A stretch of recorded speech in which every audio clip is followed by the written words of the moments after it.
Coach Danny Nightpaver. Welcome back to my channel Running Wild, and today I wanted to talk about how much runners should stretch as well as a little bit about mobility.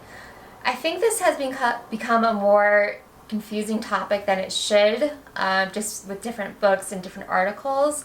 So for this video I'm applying the best research I've seen, and it also includes some thoughts from different physical therapists and sports doctors I've worked with. So jumping to it, when thinking about flexibility for runners, it's about being flexible in the right places. So if you look up a picture or video of an elite runner who's actually running fast and get a shot of them from the side, what you're going to see is a really nice hip extension. However, that same runner might not be able to touch their toes because the back of their legs are so tight. So it's that blend of flexibility and tightness, not tight enough to cause an injury, that allows for the ideal storage of energy while the leg is on the ground and then the release of energy as the leg is in the air. It might be helpful for most people to think about different rubber bands. So a small thick rubber band is hard to pull back, so when you do pull it back and release it, it might not go very far.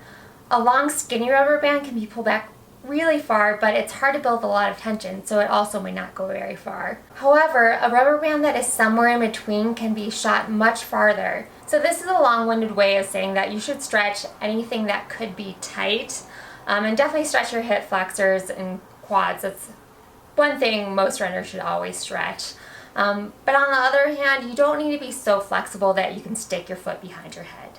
Okay, let's go on to mobility now. So having good mobility by doing dynamic stretches could help ensure that all the joints of your body are moving optimally, especially for running. So you might be asking now, what's the difference between flexibility and mobility? So flexibility can be summed up as a muscle's ability to lengthen.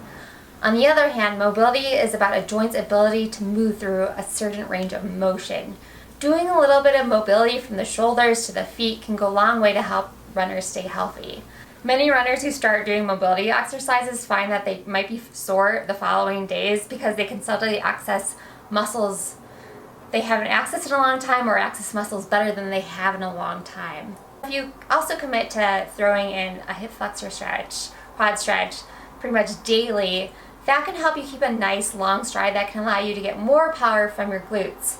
Furthermore, a long hip extension can help you increase that elastic energy as you run. So in summary, adding in mobility daily and then always stretching your hip flexors and whatever else is tight is a really good part of any running program, and just doing a little bit every day is often going to be better than doing one long session every week. So I always like to do a little bit of mobility before I run, along with some activation exercises.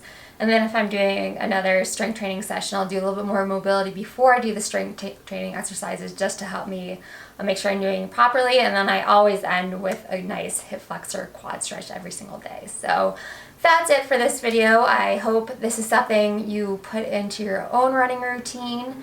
And until next time, keep running wild. Thanks for watching.